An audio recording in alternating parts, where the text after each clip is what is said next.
Bismillahirrahmanirrahim. Assalamualaikum warahmatullahi wabarakatuh, Bapak Ibu sekalian. Waalaikumsalam warahmatullahi wabarakatuh. Ya, selamat malam. Syukur Alhamdulillah kita bisa ketemu di acara Zoom yang diprakarsai oleh ICEP, yaitu acara Icon Talks. Alhamdulillah, wa syukurillah Bapak Ibu sekalian, kita semua diberikan kesehatan, waktu, ya, kemudian energi untuk bisa mengikuti acara ini. Acara ini Ya, acara Icon Talks ini hadir setiap minggu sekali ya dengan berbagai topik, terutama eh, dalam rangka kita meningkatkan diri kita, terutama karena kami dari Emotional Freedom Technique, kita akan fokus banyak kepada dimensi emosi dan pikiran kita, ya. Tapi kita juga memperhatikan dimensi yang lain, yaitu spiritual, ya, keluarga, kesehatan, pendidikan, sosial, karier, dan keuangan. Di komunitas EFT ini, kami eh, sekali lagi memperhatikan semua dimensi itu dan terus secara rutin menampilkan topik-topik untuk pengembangan diri kita, saling belajar, saling berbagi, dan saling tumbuh sehingga semakin hari semakin baik buat kita semua. Baik, Bapak Ibu sekalian, pada malam hari ini topiknya sangat-sangat menarik dan uh, pembicaranya agak jarang untuk bidang-bidang seperti ini, ya. Uh, Yaitu bagaimana aplikasi EFT pada narapidana wanita. Nah, pembicaranya adalah salah satu EFT trainer kami, yaitu Bu Salma Hakim. Beliau adalah sertifikasinya EFT trainer, hipnoterapi, dan terapi totok punggung. TOT ya, trainer of trainer untuk totok punggung. Pengalaman beliau sebagai terapis itu sangat banyak sekali, Bapak Ibu sekalian. Melalang buana bahkan. Tidak hanya di Indonesia, tidak hanya di Jakarta, beliau diundang ke berbagai tempat untuk terapi ini dan juga sebagai pembicara, juga sebagai pelatih. Ya, jadi kita akan belajar, kita akan berguru malam hari ini mendengarkan sharing beliau terkait dengan pengalaman beliau di dunia terapis ya. Nah, pengalaman beliau yang sangat banyak ini dan beliau juga eh, ke berbagai tempat ya. Tadi yang saya sampaikan, ada satu kegiatan Bu Salma yang sangat menarik dan sangat inspiratif Bapak Ibu sekalian. Beliau selalu bukan menyempatkan, menyediakan waktunya seminggu sekali untuk berkunjung ke lapas atau rutan untuk membantu teman-teman kita yang ada di lapas atau rutan. Dan beliau kan ini sudah lama sekali. Jadi eh, tempat itu tidak semua orang ya untuk bisa atau mungkin mau untuk berkunjung ke sana. Kita sebagai ini apa namanya katakanlah membantu mereka atau perhatian dari mereka. Tidak semua kita punya perhatian ke ke lapas atau ke rutan. Nah, Bu Salma punya eh, aktivitas yang sudah rutin beliau lakukan. Dari pengalaman beliau selama bertahun-tahun di lapas dan rutan ini, nah terutama di ke narapidana wanita ini, kita akan mendengar sharing beliau. Seperti apa? Ya, tentu saja akan banyak sekali pengetahuan, pengalaman dari beliau yang akan kita dengarkan bersama. Selamat malam, Bu Salma. Assalamualaikum. Selamat malam Mbak Endah. Assalamualaikum warahmatullahi wabarakatuh untuk teman-teman semua. Semoga Alhamdulillah. malam ini semakin sehat dan bertambah sehat untuk Amin, seterusnya. amin, amin, amin. Semakin hari semakin sehat ya, Bu. Ya, baik. Bu Salma, tadi saya ngasih pengantar. Ibu punya pengalaman yang begitu banyak ya di dunia terapis. Eh, Tidak hanya tadi di lapas dan rutan, tapi juga ke berbagai tempat. Bisa Ibu cerita nih, seperti apa Ibu memulai karier Ibu sebagai di dunia terapis ini? Em, Pertama-tama nggak banyak-banyak amat sih itu pengalamannya. Jadi saya mulai kenal dunia terapi ini tahun 2000 no 97. Mulai Hmm, apa waktu itu mungkin teman-teman pernah dengar kali Reiki gitu ya. Tapi kok oke. lama-lama ada um, seperti kurang nyambung ya. Hmm, Dibilangnya pengobatan ilahi, tapi kita harus pusatkan pikiran kita ke suatu logo yang kayaknya menyimpang banget ya kalau saya sebagai muslim kali ya, jadi kayaknya agak oke. kurang. Setelah itu mulai mencari akhirnya dapat saya terus saya lebih tekuni ke EFT gitu. Hmm, Nah, pertama sih belum masuk ke lapas ya waktu itu. hmm. 2018 no 2016 saya masuk ke itu dulu rutan Cipinang khusus narkoba yang laki-laki. Oke, laki-laki. Itu tahun Ya. berapa Bu mulainya? Kenapa Bu? Tahun 2016. Oh, 2016. Oke. Hmm. 2016 ke rutan laki-laki. Terus kebetulan ketua yayasannya kurang itu ya, banyak yang mau bantu dari segi keuangan karena kita ke situ kita harus bawa juga sekedar dia buat sarapan gitu. Jadi karena kita dapat 360 narapidana berarti kita harus ngeluarin setiap datang itu 3 juta lebih gitu. Akhirnya Hmm. dia sendiri yang itu kelabakan soal keuangan gitu. Akhirnya udah Hmm. nggak sanggup lagi. Saya bilang, wah saya mau nih kasih kalian sama itu, sama narapidananya. Tapi karena Hmm. udah mentok, dia udah putusin kerjasamanya, ya udah, saya nggak jadi lagi. Terus Hmm. saya bergabung di satu yayasan, mau nggak katanya gitu, pegang rutan. Mau banget saya bilang. Waktu itu kita 2018 itu ada 6 orang. Hmm. Tapi setahun kemudian semua mengundurkan diri, tinggal saya sendiri. Masya Saya bilang, Allah. uh, mungkin saya yang lebih itu kali ya, usia lebih senior, jangan dibilang tua ya, ntar nggak enak. Ya. Saya yang lebih senior, saya bilang kalau saya mah udah mikir ke jalan pulang saya, hitung-hitung apa uh, tempat saya amal saya ini di sini saya bilang gitu. Saya cari kasih kasih kebaikan buat banyak orang, insya Allah Allah Hmm. kebaikan juga saya bilang gitu. Ya. Kan intinya kalau kita mau membahagiakan seseorang, insya Allah Allah juga akan membahagiakan kita gitu ya Bu ya. Masya Allah, Masya Allah. Itu Mulai ya dari itu. value-nya. Ya. Hmm.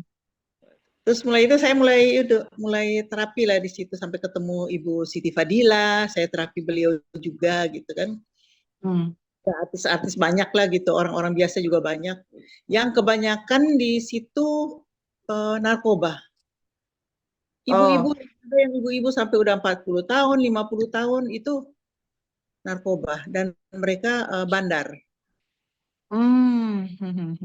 Ada juga saya pernah ketemu satu orang yang usia 18 tahun Hmm. bandar.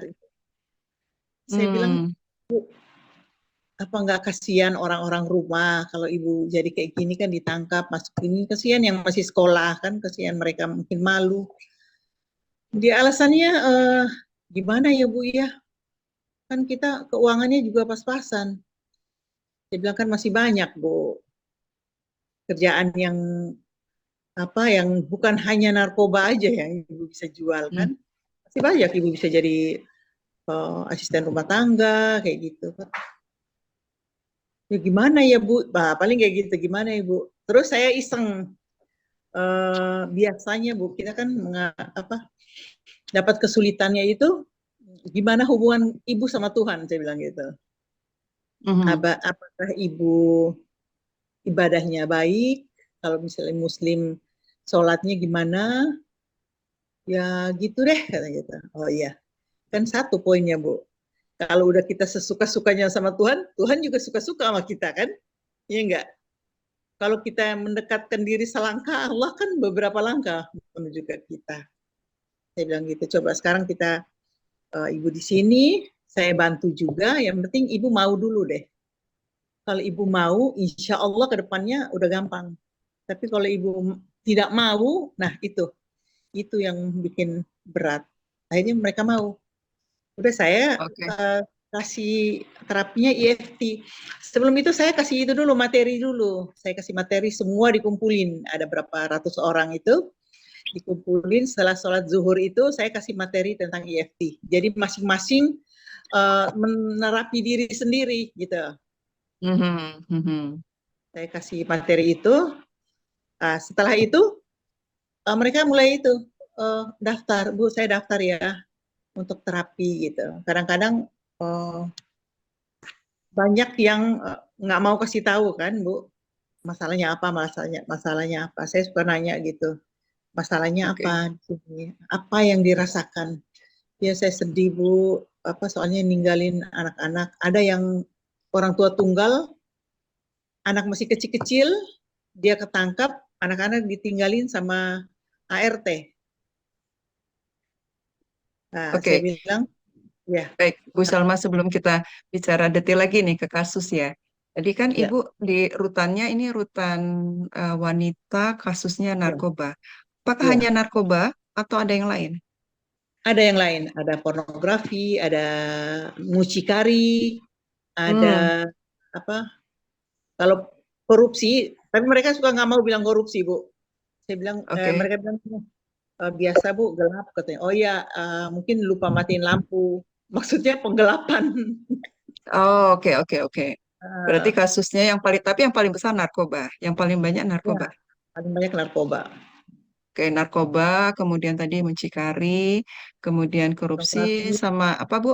Satunya lagi? pornografi, Pornografi. pornografi. Mhm, mhm. Ada juga yang meminjam ini, pinjam nomor rekening.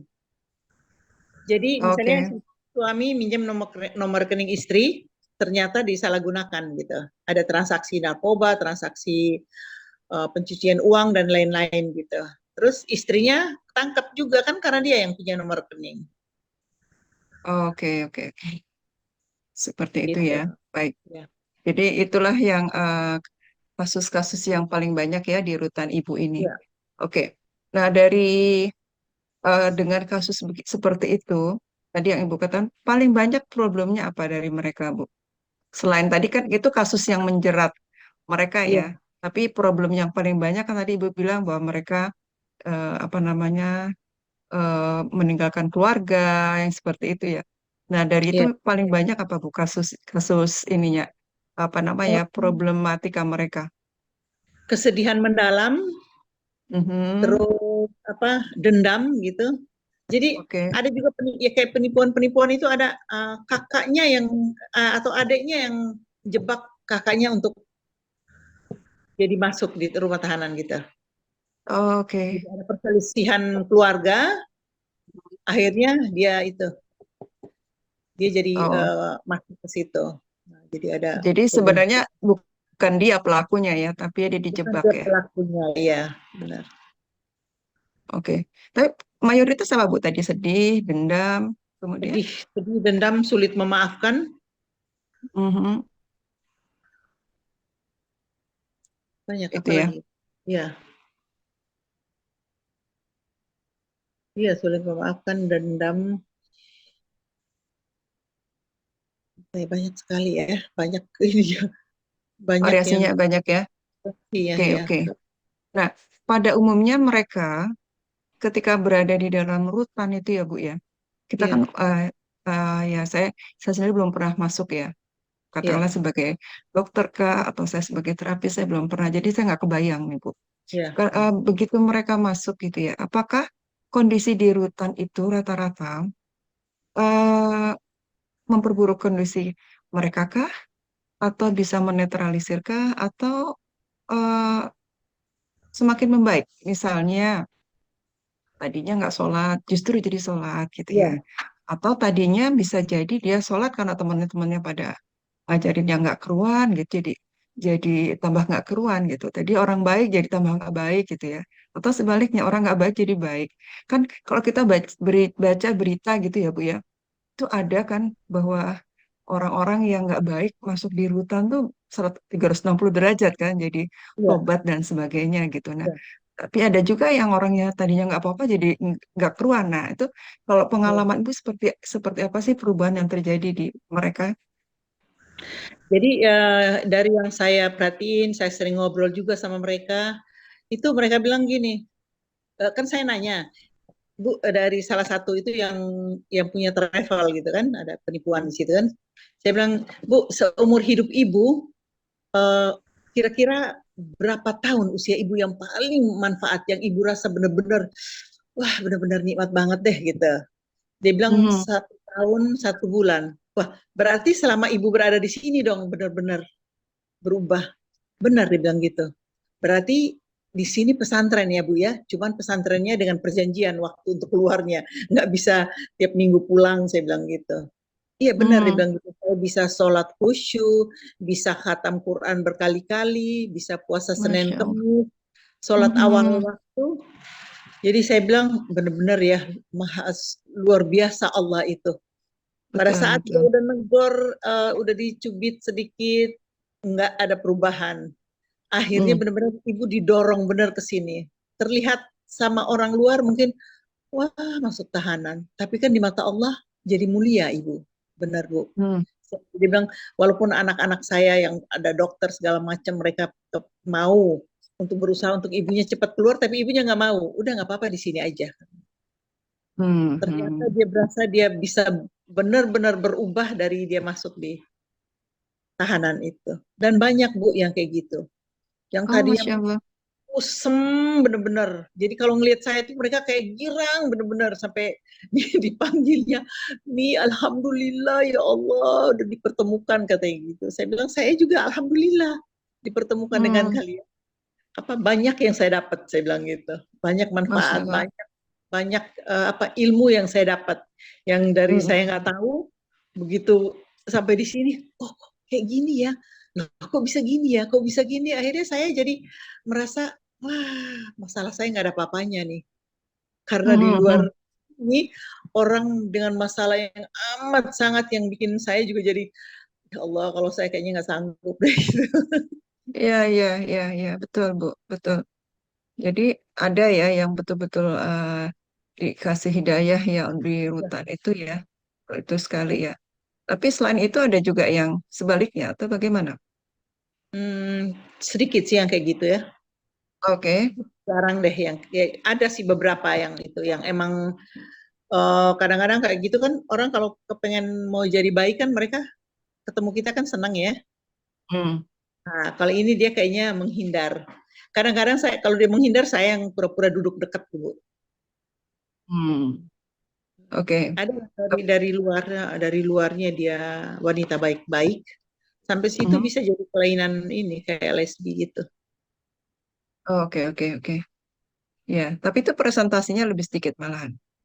Dikit. Paling selama ini kemarin berapa bulan yang lalu saya kumpulin gitu kan. Ada 6 orang. Hmm. Hmm. Sedikit daripada dibanding keseluruhan yang ribuan orang kan. Ya, ya, ya. Tapi yang mayoritas justru yang tadi ya, jadi Iya. lebih taat ibadahnya, Iya. lebih. Penuh Bu, masjid tuh kalau mereka itu tuh bisa 200 lebih gitu. Oh, Masya Allah, Itu Masya juga Allah. udah harus ya, dibatasin juga karena kapasitas masjid paling 200-an. Hmm. Merinding saya dengarnya, Bu. Dan Wah, kan masjid kita. itu dibangun, masjid itu dibangun Bu, masya Allah benar-benar. Pada saat Ibu Siti Fadila masuk, dulu cuma ruangan Bu, Oh, cuma baru ruangan. dong, Bu. Baru Ya, dong berarti. ya masjid itu baru Ibu Siti Fadila masuk ke situ, Ibu Siti ajuin ke Kalapas dan yang Hmm. bangun itu Al Irsyad, Yayasan Al Irsyad. Aduh, Masya Allah, Masya Allah. Iya. Ya, ya. Eh, ini ya, Siti Fadila, bekas Menkes ya, beliau Iya, ya. Hmm. iya. Itu wanita luar biasa ya, Bu. Wah, wanita luar biasa itu. Sampai dia Ketika keluar di, saya masih dipanggil. Saya masih dipanggil surat terapi sampai di Masya luar. Allah, ya, ya. Beliau di dalam juga. wanita Berani yang tegar, ketika di luar, setelah keluar juga tetap wanita yang tegar ya, luar biasa. berani sekali. Ya, dan apa straight gitu, apa lurus gitu Ya, ya Bu ya. lurus ya, benar. Bu ya. Dan di usia beliau yang sudah tidak, udah 70 senior itu masih sekarang. kencang suaranya ya gitu. Dan itu Dia salah bilang harus satu berani, kalau kita benar harus berani katanya. ya tidak tidak banyak orang begitu apalagi wanita Bu. Iya, Ya kan? Apa iya, berkata berkata keras, berkata benar itu dengan iya, kekuatan dan keteguhan yang luar biasa dan konsisten ya. iya, Istiqomah itu. Itu masuk penjara juga begitu, keluar penjara juga begitu juga. Jadi luar biasa itu Bu Siti Fadila. Baik Bu, jadi udah mulai ini ke pelan-pelan nih kita melihat rutan tuh seperti apa ya. Dan ini khususnya tadi Ibu bilang wanita. Oke, tadi case-nya kan sangat beragam ya. Ibu bilang variasinya begini. Beragam tapi mayoritas tadi sedih, marah, dendam, dan sebagainya. Nah, ketika Ibu di rutan, Ibu ada ya memperkenalkan EFT ya kepada mereka rutin gitu. Nah, kan iya, itu ada yang baru lagi. Itu ya setiap setiap minggu itu Ibu tetap perkenalkan EFT tetap, atau langsung tetap, terapi. nah, tetap, Oh, tetap. hmm, Kalau kamu keluar, misalnya kamu belajar, kamu tinggal bilang, saya bilang gitu. Pasti saya ajarin, saya bilang gitu. Siapa tahu buat modal kamu juga keluar ini, karena kamu bisa kerja, saya bilang. Mau belajar apa hmm. aja, tapi insya Allah saya ajarin, saya bilang gitu. Oh, Masya Allah, Masya Allah. Jadi, Ibu sebelum menterapi, Ibu memberikan materi ya kepada Iya, mereka untuk mereka juga bisa mandiri melakukan untuk diri mereka dan iya, insya Allah juga bisa berbagi untuk orang lain ya. iya. Oke. Nah, Ibu ngasihnya materi EFT itu kalau kita di Pak Edi itu setaranya apa? Level 1 itu? Atau yang simpel saja? Yang simpel, saya cuma 9 titik aja. Oke, oke. Pokoknya aplikasinya langsung ya bisa. Iya, Itu saja sudah luar biasa ya, Bu. Ya udah maksudnya luar mereka biasa. udah untuk diri sendiri dan untuk orang lain juga Iya, sudah ini ya. Jadi Ibu memberikan materi, mentraining mereka berarti ya untuk mereka iya, bisa melakukan EFT itu. Nah, setelah iya. itu baru Bu Salma melakukan sesi terapi. Ya, sesi terapi. Ha. Tiap Jumat Mhm. itu pasti ada itu, ada ustadznya yang kasih ceramah dari alim. Hmm. Jadi kalau Hmm. misalnya kosong, pasti saya yang ngisi gitu. Oh, oke, oke, oke, oke.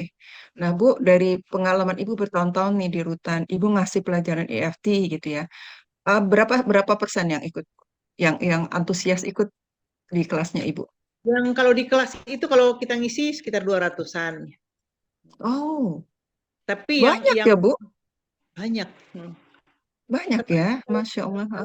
habis sholat itu kan, habis sholat zuhur gitu kan. Habis Mm-mm, sholat. mm-mm, mm-mm. Dan 200-an. Itu Ya, mereka terus ikut gitu? Atau misalnya ikut. mereka begitu udah pinter, mereka nggak ikut? Atau bagaimana? Nah, emang itu ikut. Tapi yang siapa yang benar-benar punya masalah masalah yang benar-benar dia rasa, aduh kayaknya ini saya nggak bisa ini sendiri gitu. Nah udah itu pasti Hmm, saya yang itu terapi. Jadi tiap hari itu pasti ada aja 10 orang, 14 orang, paling sedikit ya oke. orang 7 orang gitu. Oke, jadi setelah Ibu ngasih materi, setelah itu baru ada sesi terapi ya. Ya, Oke. kadang kalau pas Nah, ustadznya ada, ustadznya isi, saya di lantai 2 terapi. langsung. Mulai dari ya pertama sampai selesai sholat. Hmm, oke, oke. Bu, dari yang Ibu berikan materi nih, materi terapi EFT itu, eh, ada nggak dari mereka yang punya kemampuan gitu ya, sampai mereka bisa ngajarkan juga ke teman-temannya? Belum ada waktu itu ada satu, tapi udah keluar yang itu travel itu. Oh, Ya, yang biasa oh, itu. Karena dia juga usia juga ada 50-an deh gitu. Jadi dia oke. siapa yang bermasalah dia langsung itu. Hmm, dia bantu ya. Baik, baik. Orang-orang tahanan ini kita harus itu terus menerus Hmm, hmm. ngomong sama dia sampai benar-benar dia tuh kayak iya ya katanya gitu. Saya bilang mau sampai kapan? Saya bilang pas kamu berbuat yang nggak bagus, tiba-tiba Hmm. Allah cabut nyawa di saat itu. Coba lu bayangin nggak? Saya bilang gitu. Kebayang nggak posisi kamu kayak apa di sana? Saya bilang gitu. Ih, jangan kayak Hmm. gitu dong. Bikin takut katanya. Nah, kalau takut ada ini, ada kebaikan. Lu harus berubah, saya bilang gitu. Jadi saya harus harus bikin mereka tuh sampai benar-benar dia, ih serem amat ya. Ya iya, emang mereka harus digituin. Nggak bisa kita ngomong yang lemah lembut, Halus. nggak bisa. Nah, Hmm, ini. hmm, Jadi hmm, kita hmm. harus benar-benar yang lu kalau mau ibadah juga benar-benar minta sama Allah setulus hati sepenuh cinta. Allah kan maha baik, saya bilang. Begitu kita hubungannya udah nggak benar sama Allah, pasti datang masalah ini masalah itu, udah pasti. Iya sih, gitu. Iya sih, dia dia paham. Tapi ya tapi gelap mata lah katanya gitu. Hmm, hmm, Karena hmm. nggak ada yang sering-sering ngasih tahu dia bilang gitu. Jadi saya Oke, selalu oke, oke. bilang, kalau saya datang cepat naik ke lantai 2, saya bilang gitu. Kalau yang kan banyak yang punya masalah yang aduh, udah berlapis-lapis gitu kan, kita harus Ya, benar juga. betul, betul. Ya, bisa dipahami ya, Bu ya. Oke, Iya, Bu, dengan Ibu masuk nih ke rutan, lalu Ibu memberikan materi EFT, kemudian Ibu juga melakukan terapi ya kepada mereka. Em, Bagaimana timbal balik dari pihak rutan? Ada perubahan apa dengan masuknya Ibu dan membawa EFT ini ke dunia rutan ini? sekarang itu pegawainya juga datang itu, Bu. Pegawai juga bukan narapidana aja yang terapi. Mhm. Pegawai itu datang kan, mereka ada yang Juga stres ya. Mhm. cerebral palsy, yang mau dipasang itu ring gitu kan. Mhm, mhm, mhm, Terus ada yang belum punya keturunan gitu, macam-macam. Pegawainya mhm, juga sekarang ikut gitu. Dan mereka mhm. berasa benar-benar, ya alhamdulillah ya dengan ibu kesini, narapidana juga yang nggak ada lagi kayak dulu tuh yang kasus yang kadang mereka sampai benar-benar nggak bisa itu karena kesedihan yang mendalam, jadi kayak merenung aja terus gitu. Alhamdulillah. Yang mukanya Oh, kusut, punya banyak persoalan gitu, Bu. Alhamdulillah, saya juga kadang-kadang mereka, Bu, apa kabar? Ini siapa ya? Itu saya yang dulu begini-gini. Oh iya, kok mukanya berubah, saya bilang gitu. Mukanya Masya jadi Allah. cerah gitu. Iya, iya, iya. Berarti ada dampak yang sangat positif ya, Bu ya, terhadap Ya, mereka ya. Oke, oke. Jadi eh, tentu saja tidak mempengaruhi masa tahanan ya, tapi bagaimana ya, mereka mereka bisa apa namanya? Iya, berada di dalam tahanan itu dalam lebih positif lagi. ya, Dan ya, dan bisa jadi dengan berperilaku baik, menunjukkan perubahan yang eh, baik, itu juga bisa menjadi pertimbangan untuk masa tahanan ya. oh Bisa iya, jadi ya, Bu ya. benar, benar banget, Bu. Ada satu Iya, orang iya. yang ini udah nggak, lu nggak usah ini, kenapa saya nggak usah kenapa-kenapa. Jadi Tuhan juga bilang, kenapa enggak? Emang nggak boleh Hmm. Allah bawa lu ke sini? Ya, Menurut lu udah baik-baik aja, saya bilang iya, gitu. iya, betul. Menurut Aha. Allah, karena ada sedikit kebaikan di diri kamu, jadi Allah bawa lagi ke sini biar lu semakin baik, saya bilang gitu. Iya Masya sih, Allah. dia bilang dengan ini juga saya dapat banyak ini pengurangan. Ada yang bulan depan saya udah keluar, Bu. Ntar kalau udah saya udah keluar, saya itu ya boleh main nggak ke rumah? Boleh, saya bilang gitu. Tinggal kabarin Hmm, aja gitu. iya, iya. Oke. Malah malah jadi banyak mereka dapat itu. Saya bilang udah ikutin aja. Kan di dalam tahanan juga saling menyerang kan, Bu. Ada Iya. yang misalnya lagi sholat, Islam juga nggak kayak gitu-gitu amat kayak kamu. Sholat nggak ada berhenti-berhentinya. Saya bilang diam aja, doain. Doa orang terzolimi kan menembus aras, saya bilang gitu. Lu doa aja, Mhm. tidak usah dilawan. Tapi nggak tahu, tidak usah dilawan, saya bilang. Doain aja, insya Allah.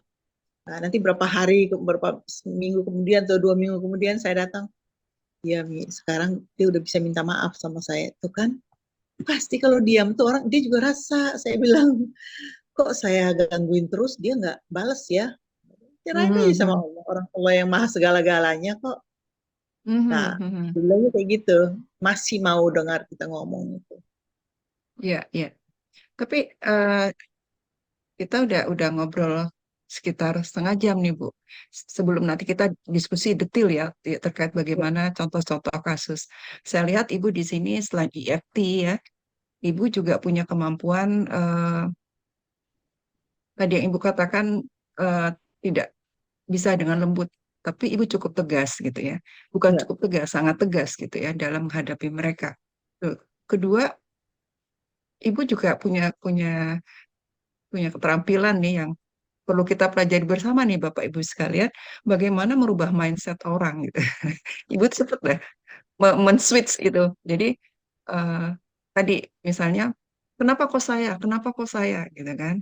Ya, ya, kan maunya Allah untuk ini. Nah, itu kan itu mindset dia kan, pola pikir ya, pikirannya dia ke Allah.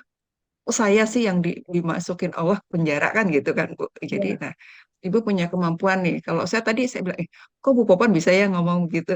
Kita ini sesama ini ya Bu ya, sama terapis ya. Jadi ya. kelebihannya Bu Popon saya lihat juga seperti tadi bisa bisa merubah pola pikir seseorang tuh dengan cepat dengan value-value spiritual yang Ibu miliki. Oke, baik Bu. Nah, sekarang Ibu cerita nih, mungkin salah satu kasus ya Bu, salah satu kasus yang Ibu mungkin paling menarik atau mungkin paling berkesan, lalu jangka waktunya mungkin lama, tantangannya tinggi, tapi akhirnya bisa melewati eh, apa namanya narapidana itu bisa melewati traumanya kah, kemudian kondisi-kondisinya itu dengan baik. Ibu bisa cerita salah satu kasus. Hmm,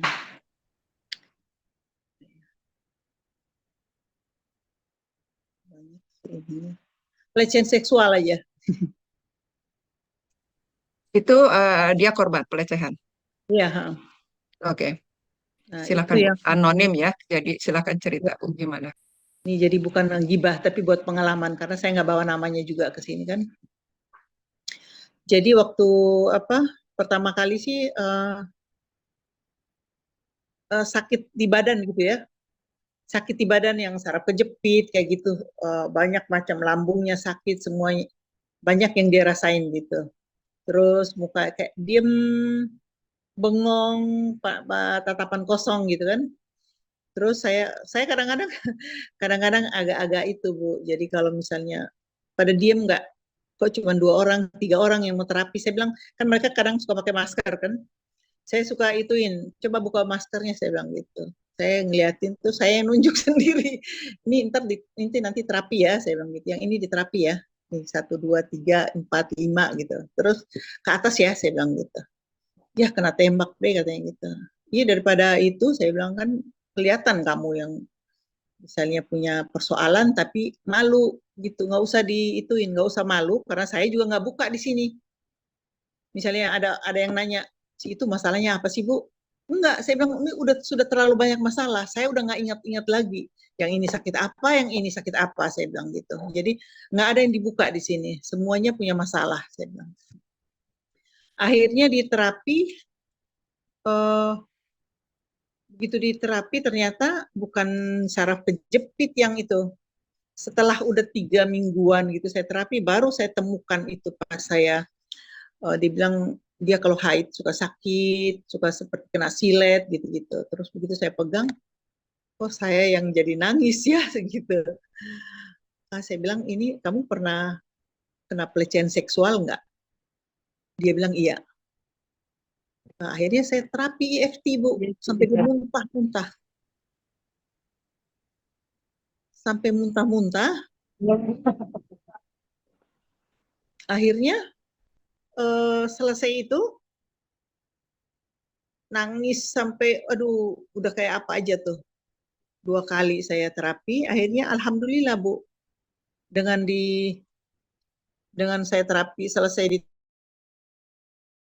minggu berikutnya saya datang lagi, saya nanya gimana ininya. Udah alhamdulillah, yang tadinya bisa suka ngelihat macam-macam dibilang sekarang udah alhamdulillah, udah bisa itu, udah bisa nerima.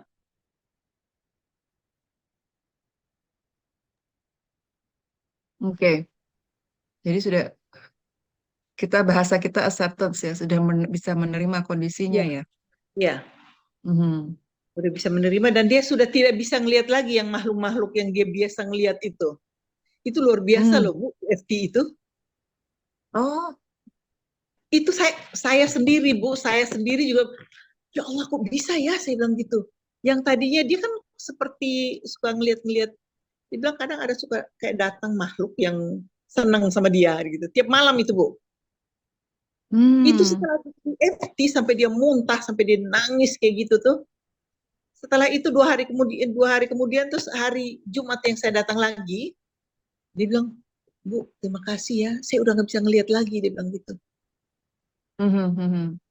Hai, luar biasa, saya yang terkaget-kaget. Masya Allah. Tapi benar Bu Semua. ya, kita pada saat kita terapi juga kita harus benar-benar ikhlas dan nggak mikir apa-apa. Jadi kita bodoh aja deh, udah Allah aja yang kerja, bukan kita. Kita cuma Ya, sekedar ketuk-ketuk, tapi kepasrahan kita total, benar-benar, benar-benar ya. bergantung benar-benar sama Allah. Cuman Allah yang menyembuhkan, kita cuman cuman perantara itu aja, cuman kita yang bagian ketok-ketok Oke. aja. Itu salah satunya kita ya untuk sebagai Itu terapis ya. salah satu Berarti untuk bisa ya, bisa sukses ya, di ya. Semuanya atas izin Allah ya. Berarti itu. berhasil tidaknya terapi itu semua Allah yang menentukan ya Bu ya. Allah yang Kita tuh menentukan. betul. Jadi tidak tidak tidak meletakkan niat ini sebagai sebab dari sebuah Iya, kesembuhan ya. betul. Semuanya atas izin Allah. Ya ini tauhid juga ya buat Iya, kita sebagai sebagai terapis, buat diri kita sendiri juga iya, supaya kita nggak nggak ria gitu ya, nggak ujub iya. gitu ya. Betul. Terus Wah. sebelum kita mulai terapi juga kita udah benar-benar kita juga harus nyender sama Allah. Ya Mhm. Allah, hamba tidak bisa apa-apa ya Allah, bantu hamba ya Allah agar orang ini bisa terbantu ya Allah, bantu hamba ya Allah. Engkau yang Maha Penyembuh ya Allah. Udah itu udah sambil sambil tapping juga ya Allah. Jadi Allah ikut terus gitu dalam semua kita punya Oh, gitu. oke oke oke. Berarti nggak hanya di awal ya Bu ya, atau di Iya, akhir ya, tapi iya. betul-betul di semua tindakan Terus kita kalau itu kita bersandar betul sama Allah ya. semua kita sambil terapi ya Allah, ampuni hamba ya Allah, tingkatkan ibadah hamba ya Allah, maafkan hamba ya Allah apabila selama ini hamba kurang mendekatkan diri padamu ya Allah, terus kita begitu terus. Iya Jadi iya. si klien ini juga dia berasa, oh iya ya saya kan kurang banget dekat sama Allah, kurang banget aku sering tunda-tunda waktu sholatnya, itu kita omongin semuanya. Hmm. Nanti setelah itu dia, ya Allah, ya Alhamdulillah, makasih ya. Sekarang udah mulai tahajud. Ya Allah, Alhamdulillah. Doain aku juga ya, suka kayak gitu. Saking senang nih Bu, saking senang. Saya kan orangnya suka kayak gitu. Kalau, ya Allah, Iya iya. Alhamdulillah. Oh, gitu. Iya iya iya. Masya Allah. Jadi tadi kita sendiri eh, apa Bu, nol ya, ketika itu ya Iya, kita iya. menolkan diri bahwa Betul. semua kita hanya sebagai perantara, yang Allah yang bekerja, Allah semualah Iya, Allah yang atas bekerja. izin Allah. Ya, tentu saja kita sendiri mulai dari diri kita sendiri juga Iya, benar-benar betul. pasrah sama Allah ya. Iya, Oke, baik Bu. Sebelum di akhir ini diskusi kita. Nah, kita kan kalau di FT ya Bu ya, dengan pengalaman Ibu juga bahwa eh, kejadian apapun, nah ini karena kita fokus kepada eh, para wanita ini yang masuk ke dalam rutan ya, ke dalam lapas ya. Eh, di dalam pelajaran apa ya, EFT kita tahu bahwa hal ini seperti bom saja, tapi sebelumnya pasti bukan pasti ya, kebanyakan itu adalah mereka punya trauma-trauma juga sebelumnya, sebelum masuk ke rutan ini. Jadi ada eh, trauma kah atau ada kondisi-kondisi yang tidak nyaman kah gitu, mulai dari masa kecil, remaja dan sebagainya. Sehingga bomnya ada kejadian apa gitu ya, kejadian besar sehingga tidak sesuai dengan apa namanya hukum masuk penjara kan gitu. Tapi iya, ada juga kejadian-kejadian yang bom, tapi kebetulan masih tidak menyentuh ranah hukum, jadi tidak masuk ke lapas atau ke rutan. Nah, ini kan kebetulan kita fokus ke yang masuk ke rutan ya.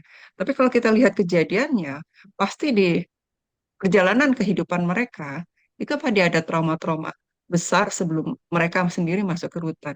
Kalau Ibu lihat dari kasus-kasus yang ada di rutan, memang seperti itu atau bagaimana, Bu? Ya ada kayak perceraian orang tua dulunya, terus Ya. saling tidak terurus gitu kan, mereka Hmm. dititipin ke keluarga gitu kan, ketitipin ke Mhm. nenek, uh, ibunya udah nggak tahu, nggak pernah nongol lagi gitu. Terus ada Mhm. lagi yang dia bawa mobil, terus kecelakaan, orang tuanya meninggal, terus dianya itu masuk tahanan, dan dia berubah di situ jadi itu, perilakunya jadi, seksnya jadi itu, jadi kayak jadi lesbi gitu. Saya bilang, kok aneh, kamu sudah berbuat yang, ya bukan bukan kamu juga, mungkin dia kadar Allah lah, saya bilang gitu, sampai kecelakaan, sampai orang tua meninggal segala macam. Kok kamu bikin bikin masalah baru lagi, saya bilang gitu, yang bikin uh, orang tua kamu juga tersiksa di sana, saya bilang gitu. Mhm. Kamu Mhm. laku seksnya jadi berubah kayak gitu, saya bilang gitu. Mhm. Cuman Mhm. mereka ini punya kayak komunitas gitu kan, Mhm. yang kelainan seks ini. Dan mereka Mhm. kayaknya menghindar banget, agak-agak sedikit menghindar untuk datang ke masjid. Dia udah tahu kadang-kadang kalau dia lagi nongkrong, sebelum acara mulai, saya suka duduknya bareng. Kalau dia lagi Mhm. duduk, saya samperin gitu. Saya bilang, keren banget sih, perkasa, saya bilang gitu. Jadi Mhm. gagah banget tuh, ibu, katanya gitu. Dia langsung Mhm. lari. Ya, saya Mhm. suka Menghindar ngobrol. ya. Dia menghindar gitu. Mhm. Mhm. Ya, berarti memang sebelum masuk ke lapas rata-rata mereka memang punya Ya, trauma-trauma ya, Bu ya, ya, sebelum itu. Baik, ya, sebelum ini Bu, kita ini diskusi dengan teman-teman dengan udah mulai banyak pertanyaan. eh dari pengalaman Ibu ini ya di rutan mulai dari 2019 ya tadi ya Ibu katakan. saya 2018 masuk rutan dua ribu Perpam. delapan belas ya. Berarti udah berapa tahun ya, Bu? Udah berapa tahun ya? 18, 6 tahun ya. Tahun. Jadi Sebelumnya sekitar di 6. rutan Cipinang yang narkoba khusus laki. Tapi itu Itu berapa sebentar, tahun? setahun. Cuman setahun situ. Oke, ya. Totalnya udah sekitar 7 tahun ya. Em, apa hikmah positif yang bisa Ibu ambil dari pengalaman Ibu di lapas ini? Saya terutama lebih bahagia Masya Allah. karena saya pikir, urusan kita, masalah kita nggak ada apa-apanya dibandingkan sama mereka. Jadi saya Hmm. amat sangat bersyukur, dan sering saya ketemu orang juga walaupun di luar apa gitu, saya selalu bilang, syukuri satu-satu kamu punya anggota tubuh, syukuri nafas kamu yang karena satu saat nanti kita dipanggil tuh pasti diminta pertanggungjawaban. Semua coba lu kalau ibadah sholat jangan langsung bangun. Kan kita banyak banyak urusan kan Bu ya, biasa habis sholat Betul, kita betul, pengennya betul. mau ke sini, mau ke sini. Coba lu duduk sebentar aja ngobrol sama Allah. Duduk sebentar untuk nyender gitu, pasang bahu deh. Anggap aja Allah di sini deh, kita angan-angan kita aja kayak gitu. Allah di sini ya Allah, hanya Engkau yang kupunya ya Allah. Maafkan hamba ya Allah. Hamba bersyukur atas semua nikmat yang kuberikan ya Allah. Nafas ini ya Allah yang aku harus bertanggung jawab di kemudian hari, yang pasti Engkau akan minta tanggung jawabnya. Untuk dipakai untuk apa itu nafas? Dipakai untuk apa itu tangan? Dipakai untuk apa itu kaki, kemana lu melangkah gitu, mulutnya dipakai untuk apa. Jadi saya tuh kebanyakan kejar kejar itu yang bikin saya tuh, ya Allah, saya kan udah waktunya udah mepet banget, usia sudah kepala enam. Jadi saya bilang saya jadi berpacu dengan waktu gitu loh untuk mencari kebaikan. Mhm. Jadi udah nggak lihat lagi bilang apa, aduh kepengen ini, udah ngeliat lagi. Yang saya udah bersyukur, alhamdulillah ya Allah dikasih tangan yang bisa bermanfaat, alhamdulillah ya Allah dikasih kaki, dikasih mata, dikasih kuping yang saya masih bisa dengar orang punya keluhan apa gitu, saya masih bisa nolong. Itu yang benar-benar yang paling utama saya syukuri. Makanya saya tuh alhamdulillah, alhamdulillah, alhamdulillah lagi gitu. Dan Masya Allah. alhamdulillah Allah selalu pertemukan gitu dengan orang-orang. Kan saya suka minta gitu, ya Allah datangkan orang-orang yang punya hak sembuhnya untuk datang ke saya, tapi pasti dengan pertolonganmu ya Allah. Jadi kadang aku udah sekian tahun gini nggak bisa jalan, saraf kejepit, ya udah kesini. Bayar berapa?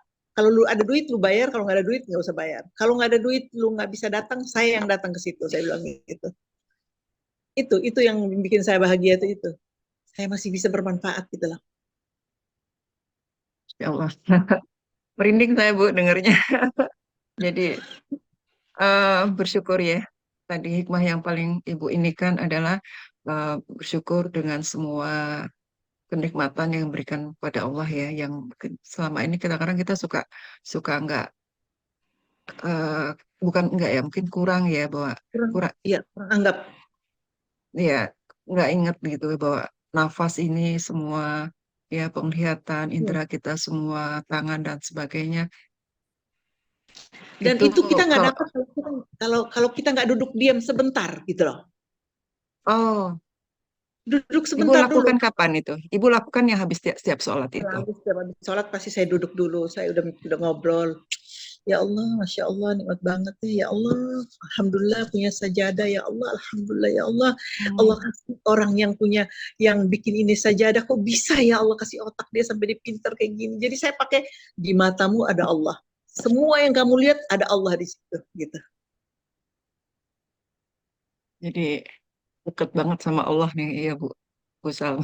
Bagaimana tadi bersyukur tuh semakin semakin membuat tuh semakin tadi ya Ibu katakan lebih dekat Hmm. lagi sama Allah ya. Kan udah terlalu banyak, Bu, nikmat yang Allah kasih ke kita. Ya, ya. Kita kan kebanyakan mikirnya, aduh, kok kayak gini ya, kayak gini. Itu aja kan yang kita selalu ini. Mm. Lah emang kenapa? Allah bilang, why not? Kita bilang why ini, Allah bilang why not?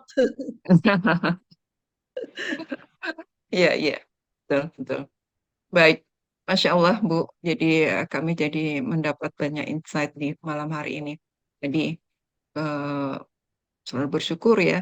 Kita sendiri, siapapun kita, itu selalu banyak bersyukur atas kenikmatan, kesempatan hidup yang diberikan pada Allah, dan insya Allah juga bisa bermanfaat lagi, bisa waktu yang ada, tenaga yang ada, semuanya bisa kita eh, bermanfaat buat di sekeliling kita. Ya, Baik, Bu. karena eh, apa bersyukur ini kan bukan ibadah jasmani ya, rohani ya Bu ya, Betul, ruh. betul, Ya. betul. Jadi kita harus pakai ruh juga. Ya, baik. Nanti kita bertanya lebih detail lagi di bagaimana ruh kita dilatih ini untuk bisa dekat dengan Allah. Baik, kita sudah ada pertanyaan, Bu Salma. Saya bacakan ya. Bapak Ibu sekalian, eh, di malam hari ini kita memang ngobrol sama Bu Salma. Saya rasa tanpa slide juga sudah terungkap dengan begitu jelas ya pengalaman beliau bagaimana mengaplikasikan EFT ini di eh, rutan narapidana wanita. Baik, ini dari Bu Rika. Masya Allah pengalaman terapi Bu Salma luar biasa. Alhamdulillah dapat sharing ilmu barokahnya dari Bu Salma. Terima kasih Bu Salma. Indah ya sama-sama. Kemudian ini Bu Rika. Ini Bu Rika juga punya pengalaman yang banyak juga di dalam terapi. Kemudian Bu Nurita.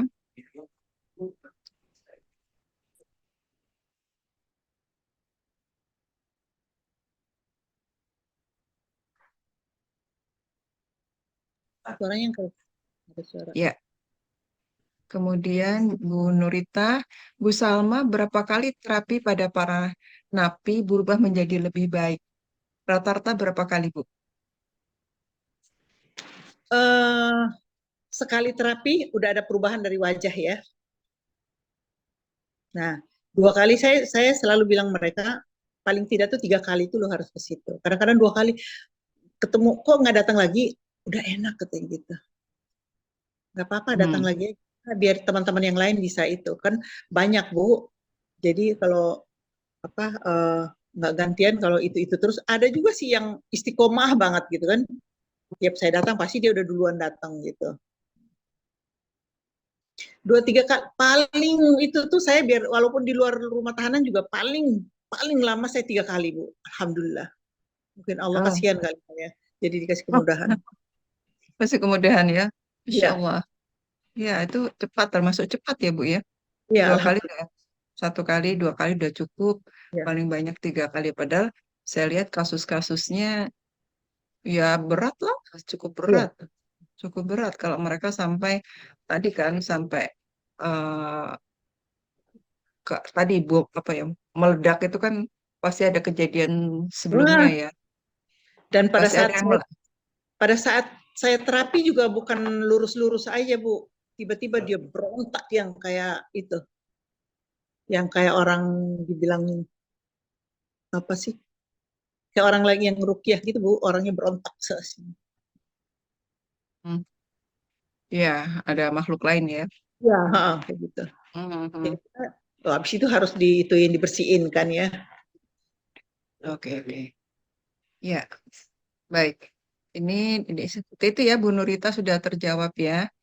Kemudian, ah ini Bu Vivit, Masya Allah merinding saya, berkah Bu Salma. Bu Salma berarti di awal terapinya, masal dulu, kemudian face to face, atau bagaimana? Pertama kali saya masuk ke situ, saya kasih itu dulu, kasih apa, kayak mini training gitu, Bu. Tentang EFT, pengenalan dulu gitu, EFT itu kayak gini, terus saya suruh mereka, coba bayangkan ada seseorang yang bermasalah dengan kamu di hadapan kamu, silahkan, mungkin waktu kamu ketangkep, belum sempat pamit sama orang tua, belum sempat pamit sama suami, nah sekarang itu orang-orang yang bersangkutan lagi duduk di depan kamu nih, sekarang apa yang kamu mau omongin. Nah, itu kan kelihatan tuh Bu, yang ini nangis sampai yang nah, kita bisa ini yang saya harus beresin gitu. Saya kayak gitu. Nah, mulai dari itu saya udah terapi terus. Kecuali Ustadz nggak datang ya udah saya sekedar kasih materi itu, materi terapi sama mereka gitu. Tapi kebanyakan saya langsung terapi gitu. Oke, oke.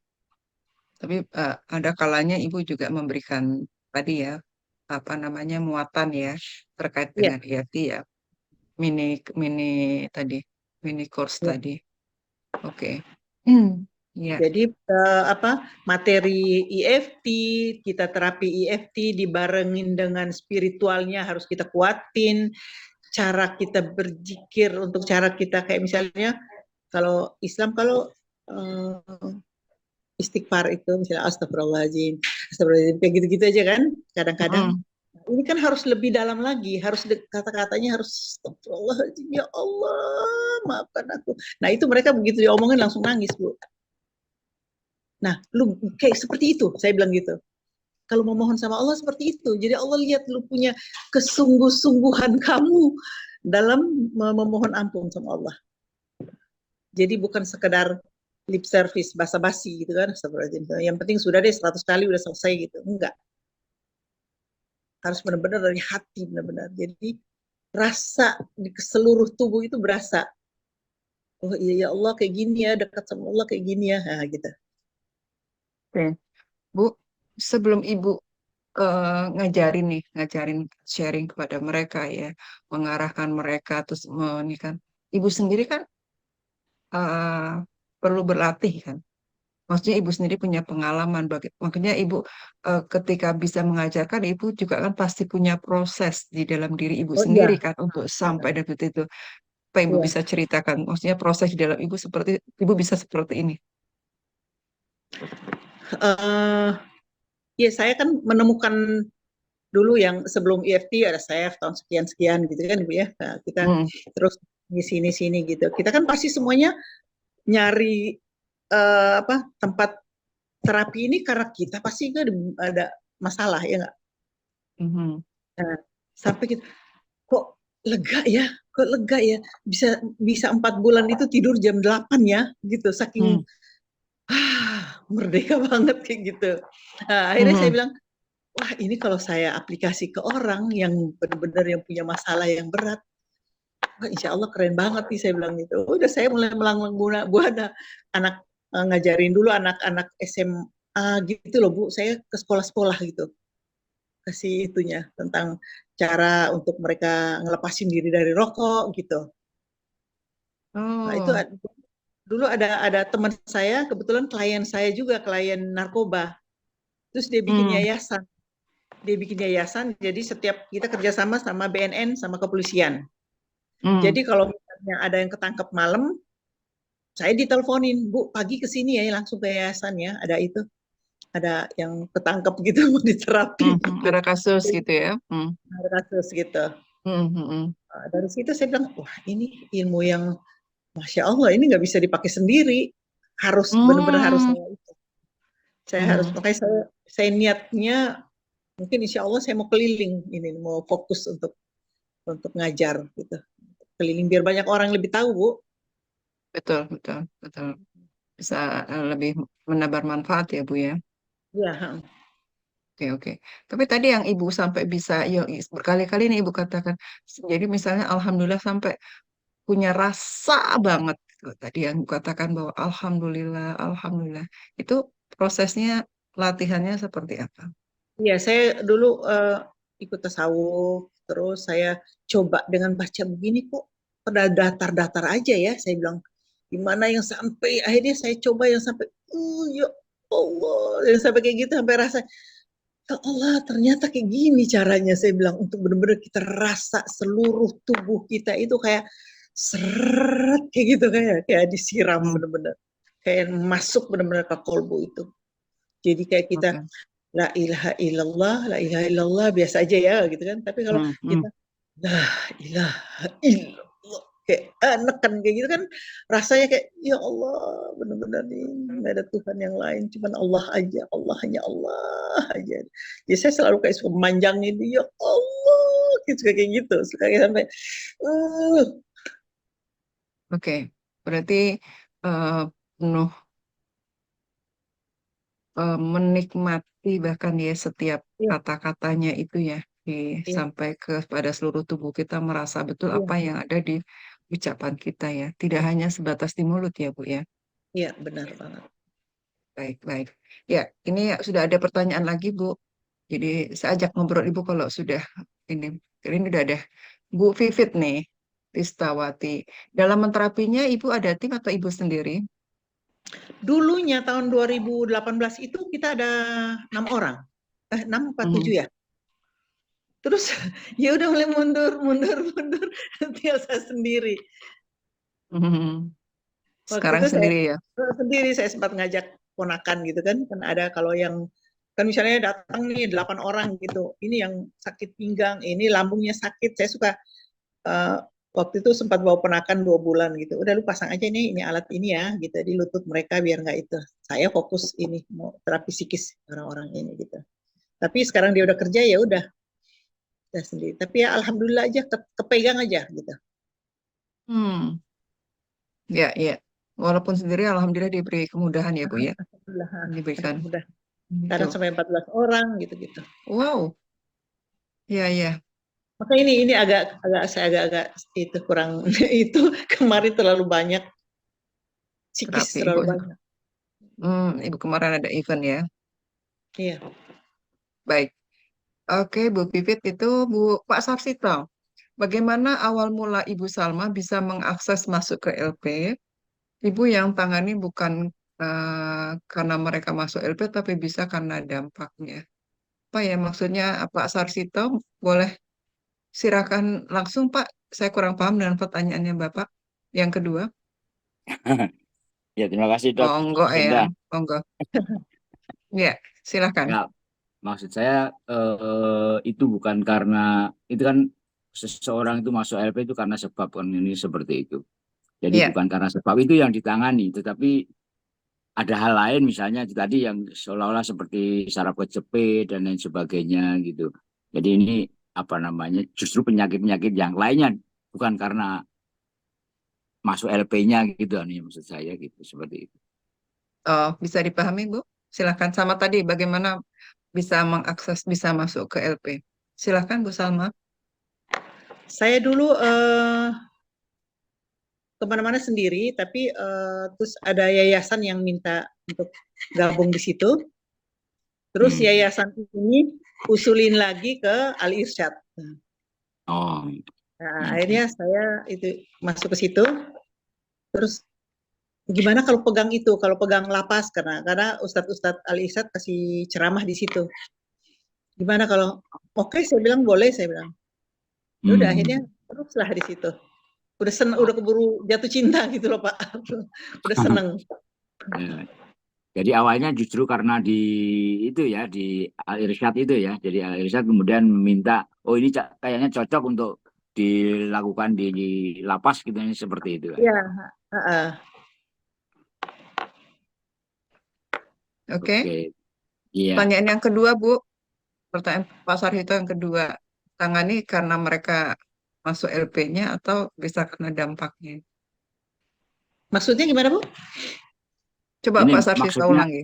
ya, maksudnya begini, kan seseorang masuk LP itu kan pasti kan ada sebabnya dari narkoba dan lain Iya. sebagainya. Nah, tetapi apakah khusus itu yang ditangani Ibu, sebab itu, atau seseorang itu sudah di dalam LP tetapi mempunyai masalah lain, misalnya seperti tadi yang ada saraf kejepit, seperti saraf kejepit yang ternyata mungkin ada kasus yang itu tadi karena seseorang di apa namanya, eh oh ya di apa namanya, kalau cewek itu di apa itu, diperkosa atau diapain begitulah anunya, di ini kan, Aceh. sehingga akan Oh, berdampak terhadap psikis ya, anunya seperti itu. Nah, apakah yang itu yang ditangani atau tadi yang saya penyebab semua Pak. penyebab? Oh, Saya semuanya ya. kalau saya kalau nanganin masalah semua. Jadi saya mulai dengan psikis dulu Pak. Hmm. Dengan psikis itu bisa meredakan fisiknya. Hmm.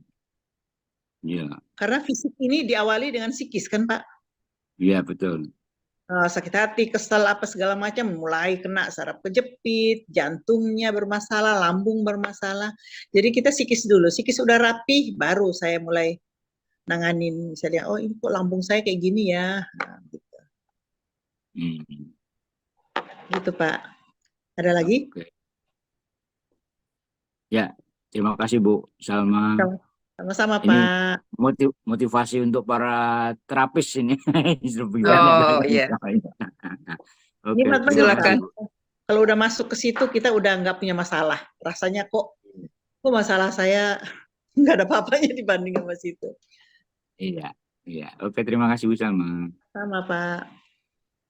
Yang Bu Salma selalu katakan tadi ya, eh, ini hikmah positifnya dengan menangani kasus-kasus seperti ini adalah kita jadi lebih banyak bersyukur ya Bu ya.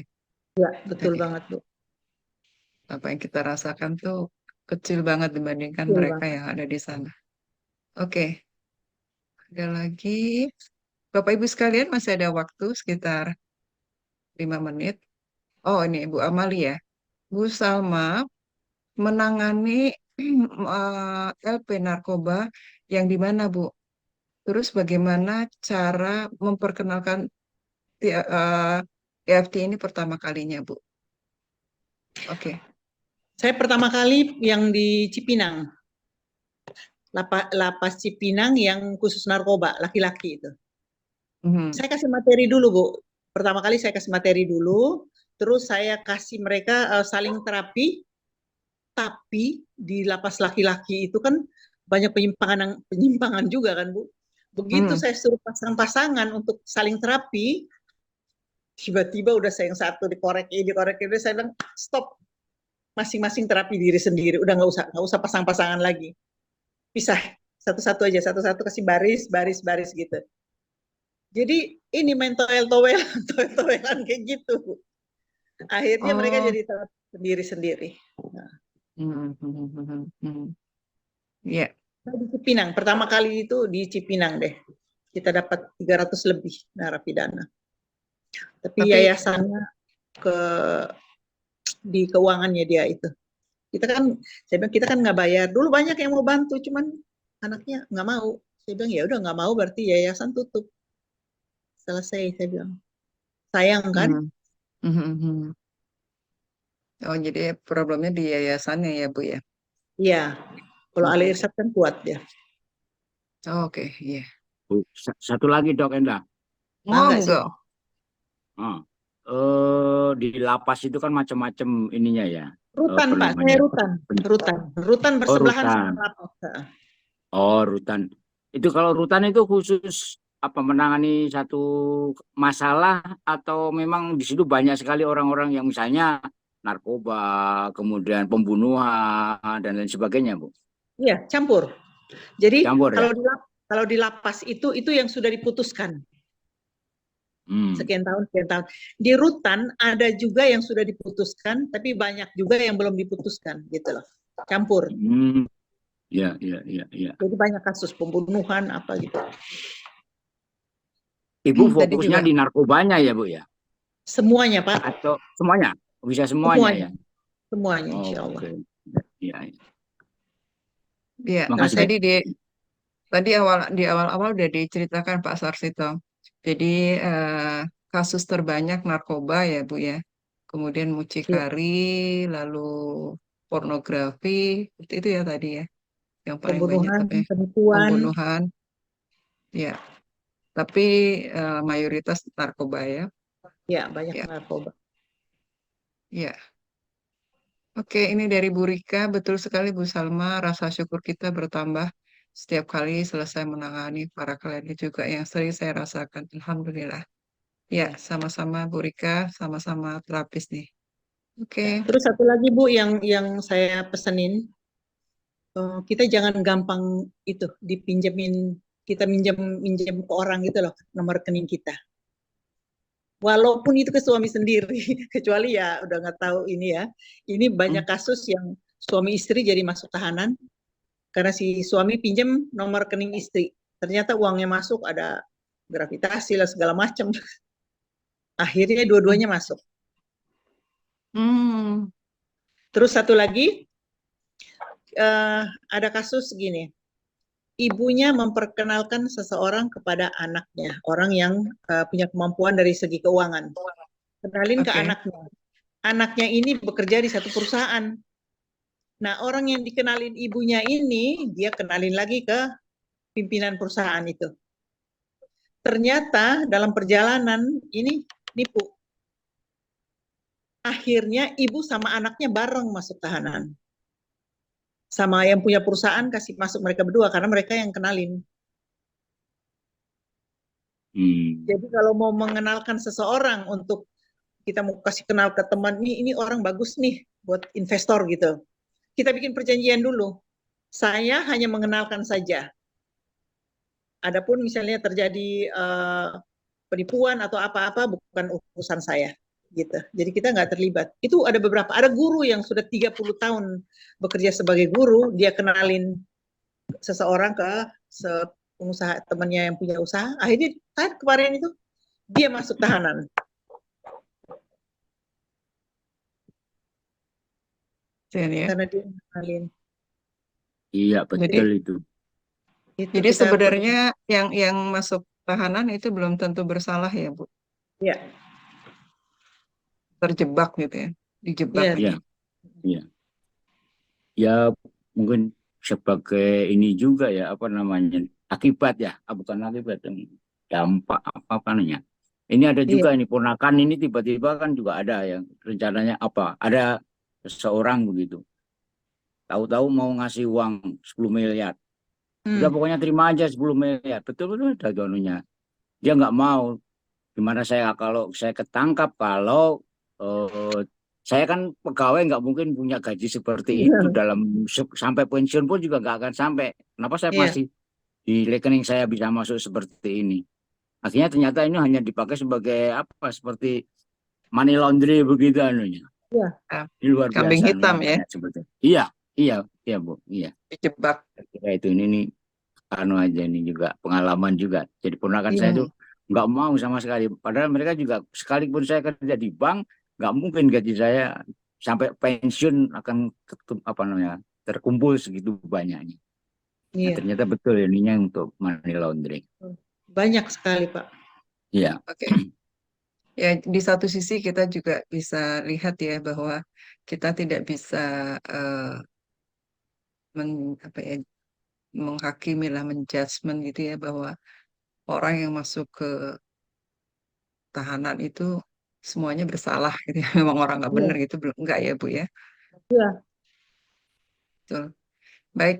Ini ada pertanyaan satu terakhir ya, Bapak Ibu sekalian, dari Bu Popon. Eh, Bu Salma bagaimana Ibu Salma memiliki keberanian untuk menterapi di rutan, padahal itu tempat yang menjadi momok di masyarakat. Jadi isinya orang-orang yang bermasalah dan jahat ya. Nah ini tadi adjustment-nya ya apa? Labelnya ini seperti ini. Jadi orang-orang yang bermasalah dan jahat. Apakah selama Ibu menterapi di sana pernah mengalami hal-hal yang tidak menyenangkan? Waktu saya terapi pertama di rutan narkoba yang khusus laki-laki, ada satu anak laki nanya ke saya, dia udah 5 kali masuk, Bu. 5 kali masuk keluar, masuk keluar. Ibu kok berani ke sini? Ini kan laki-laki semua katanya gitu. Kecil kamu, saya bilang gitu. Saya bilang, saya juga belajar bela diri, saya bilang. Saya pelatih bela diri, saya bilang. Saya dan satu. Ujuh, masa sih Bu? Katanya. Iya. Jadi kalau ya ukuran-ukuran badan ke kamu ini aja kecil, saya bilang. Saya gituin aja. Hmm. Terus aja kalau saya lagi ngomong, dia bilang, itu apa sih? Kalau lagi iniin soal EFT, dia bilang, itu sugesti aja. Oke, sip, sugesti ya, saya bilang gitu. Saya nggak mau gimana, saya tetap aja. Tiba-tiba satu saat dia datang ke saya, dia bilang gitu, Bu, benar yang ibu ngomong itu, katanya gitu. Boleh nggak Bu, saya ngobrol sama ibu? Boleh. Boleh nggak Bu, saya minta nomor telepon ibu? Boleh. Terus kalau kamu udah keluar mau telepon saya, silakan aja. Akhirnya jadi baik banget sama saya. Saya bilang, tuh gimana saya mau takut? Sekarang kamu ada di sini. Pasti kalau ada apa-apa kan kamu yang bela saya bilang gitu. Udah. Alhamdulillah sih nggak, selama ini nggak pernah ada gimana yang, nggak ada deh, alhamdulillah. Ada yang ini ya, tadi Nggak ada. menyeramkan, mengganggu Nah, gitu, yang tidak menyenangkan ya. Masya Allah. Begitu saya Allah. alhamdulillah kayak ditunggu-tunggu gitu loh Bu. Kalau saya misalnya hari ini saya nggak datang, minggu ini nggak datang, ntar besok kemana sih Mi? Kok nggak datang? Padahal banyak yang mau itu. Gue juga capek, saya bilang gitu. Aku juga istirahat. Masa ngeliat lu terus bosan saya ledekin lagi gitu. Ya, baik. Oke, ini kita sudah waktu ya dan responnya apa namanya? Hmm, para peserta juga banyak nih Bu, sangat apa yang Ibu sampaikan ini sangat inspiratif, terutama kita juga sebagai praktisi EFT ya, ini mendapat banyak ilmu dari Ibu saat ini, malam ini. Baik Bu, sebelum kita tutup, silakan closing statement, Bu Salma, kata penutup. Hidup ini kan cuman numpang lewat, cuman ngontrak di dunia ini. Dan kita akan mempertanggungjawabkan seluruh uh, waktu yang Allah udah kasih sama kita ini. Jadi Mhm. saya berharap kita sama-sama, kita rame-rame semua memanfaatkan sisa hidup ini. Kita minta benar-benar sama Allah, ya Allah, jadikan sisa hidup saya ini sisa hidup yang benar-benar bermanfaat untuk sebesar-besar, sekecil-kecilnya juga semua makhluk. Jadi bukan manusia aja, sampai binatang, tumbuhan semua. Kalau bisa Mhm. kita bisa ngomong sama semuanya gitu. Ya. Terus untuk itu juga, untuk ini ada satu satu masalah juga tentang bapak-bapak. Ada kasus yang istri motong alat kelamin suaminya karena suaminya selingkuh. Jadi bapak-bapak tolong malam-malam jangan terlalu tidur nyenyak ya Pak ya. Kalau rasa-rasa udah mulai bikin yang kurang baik di luar, ada di luar sana, tidurnya jangan Mhm. terlalu nyenyak. Jangan sampai ke itu, kepotong gitu loh. Kalau udah mulai berbuat yang kayak ini ya udah harus tidur, harus sadar-sadar gitu. Banyak Bu yang kayak gitu. Ada beberapa. Jadi Oke, manfaatkan sisa umur kita sebaik-baiknya. Karena semua akan diminta pertanggungjawaban. Itu aja. ya, Semoga bermanfaat. baik, baik Bu Salma. Jadi sekali lagi manfaatkan waktu kita ya yang ada. Kita usia rasya Allah ya Bu ya. Jadi Ya, sebaik-baiknya, secepat-cepatnya kita pergunakan waktu kita untuk diri kita sendiri semakin dekat dengan Allah dan juga bisa memberikan manfaat kepada orang lain. Terus ada beberapa kunci juga tadi yang Bu Salma katakan, banyak-banyak bersyukur dan semakin kita sesama terapi, ini juga menjadi motivasi kita tadi memberikan manfaat sebanyak-banyaknya, juga menyadari bahwa apa yang kita hadapi itu sebenarnya kecil dibandingkan orang lain di sana. Bapak ya, Ibu sekalian, apa yang tadi kita dengar dari Bu Salma, saya yakin ini sangat inspiratif, sangat memberikan masukan buat kita semua, dan menambah eh, bersyukur, menambah semangat kita untuk terus bisa memanfaatkan waktu kita dengan sebaik-baiknya dan bisa bermanfaat buat orang lain. Bu Salma, jazakillah khair, barakallah. Mudah-mudahan eh, apa yang Bu Salma sampaikan pada hari ini bisa membawa keberkahan juga. Insya amin Allah ya Allah. Ibu juga semakin sehat, Amin, semakin amin ya Allah. bisa Amin. bermanfaat, semakin berkah. Mohon Amin ya doanya Allah. kita Amin. semua praktisi bisa meniru Bu Salma ya, sehingga Amin, sama-sama. bisa bermanfaat lagi. Amin. Demikian Bu Salma, Jazakillah khair. Juga Bapak Ibu sekalian, terima kasih atas partisipasinya pada malam hari ini. Luar biasa. Saya Endah Ernawati, mohon maaf jika ada kekurangan. Sampai ketemu di acara ikon berikutnya. Wassalamualaikum warahmatullahi wabarakatuh.